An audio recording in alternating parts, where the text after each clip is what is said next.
अगर आप भी अपने बॉडी को अपने घर पे ही बनाना चाहते हो तो आपको डायमंड पुशअप तो लगाना ही चाहिए, क्योंकि डायमंड पुशअप एक साथ आपके चेस्ट, शोल्डर, ट्राइसेप्स और फोरआर्म इन चारों मसल्स को ट्रेन करने के साथ साथ आपके स्ट्रेंथ यानी कि ताकत को भी बढ़ाती है।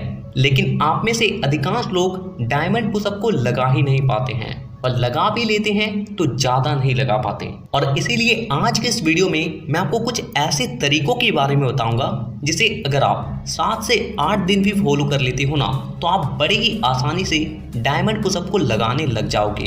तो आते हैं अपने पहले तरीके पे। तो देखिए, आपको सबसे पहले ये बात समझनी जरूरी है कि अगर आपको डायमंड पुशअप लगाना है तो आपके ट्राइसेप्स का स्ट्रॉन्ग होना बेहद जरूरी है, क्योंकि जब आप डायमंड पुशअप लगाते हो तो सबसे ज़्यादा स्ट्रेस आपके ट्राइसेप्स पे ही पड़ती है, और इसीलिए आपको सबसे पहले अपने ट्राइसेप्स को स्ट्रॉन्ग बनाना पड़ेगा।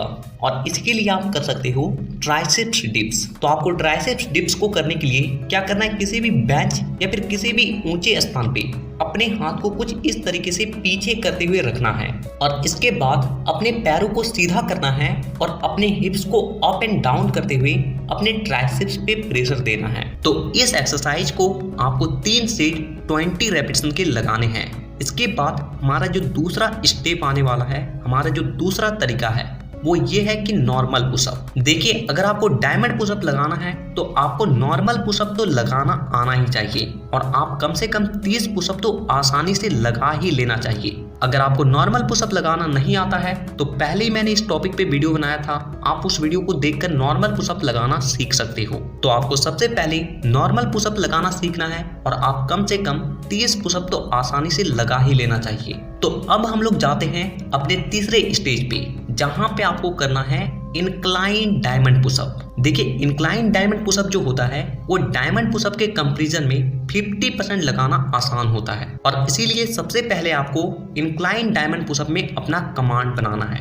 देखिए, इंक्लाइन डायमंड पुशअप को करने के लिए आपको किसी भी बेंच के ऊपर में या फिर किसी भी डब्बे के ऊपर में अपने दोनों हाथों को पास पास करके रखना है, और इसके बाद अपने पूरे बॉडी को स्ट्रेट रखते हुए कुछ इस तरीके से आपको इंक्लाइन डायमंड पुशअप को लगाना है। तो आपको इंक्लाइन डायमंड पुशअप को 3 सेट 12 से 15 रेपिटेशन के लगाने हैं। तो अब हम लोग आते हैं अपने चौथे स्टेज पे, जहां पे हम लोगों को करना है नी डायमंड पुशअप। तो देखिए, आपको नी डायमंड पुशअप को करने के लिए आपको सबसे पहले अपने दोनों हाथों को जमीन पे पास पास रखते हुए एक डायमंड का शेप क्रिएट करना है, और इसके बाद अपने पूरे बॉडी को पुशअप के पोज में लाते हुए अपने नी को जमीन पे रखना है और कुछ इस तरीके का पोस्चर परफॉर्म करना है। तो आपको नी डायमंड पुशअप को 3 सेट 15 रेपिटेशन के लगाने हैं। तो अब हम लोगों का जो 5वां स्टेज होने वाला है वो है क्लोज ग्रिप पुशअप। तो आपको क्लोज ग्रिप पुशअप में क्या करना होता है कि अपने दोनों हाथों को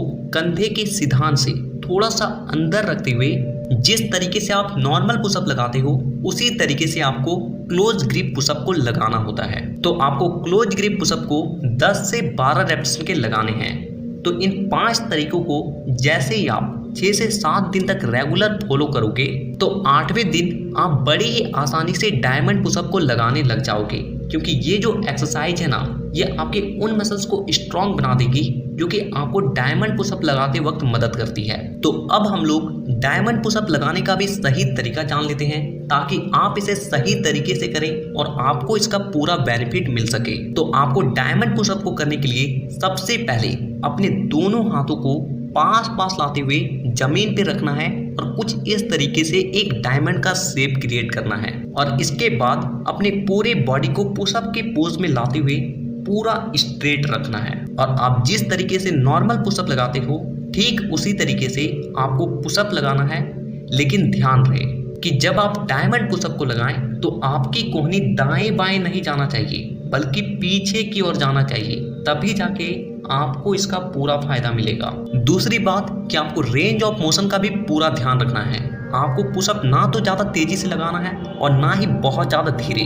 आप आराम से अपने मसल्स पे प्रेशर देते हुए उसे फील करते हुए धीरे धीरे नीचे जाएं और धीरे धीरे ऊपर आएं। और एक बात कि पूरा नीचे जाना है और पूरा ऊपर आना है। कुछ लोग गलती क्या करते हैं कि वो पूरा नीचे ही नहीं जाते हैं और तुरंत ही ऊपर आ जाते हैं। तो आपको इन सब बातों का ध्यान रखना है। तो हमें नीचे कमेंट करके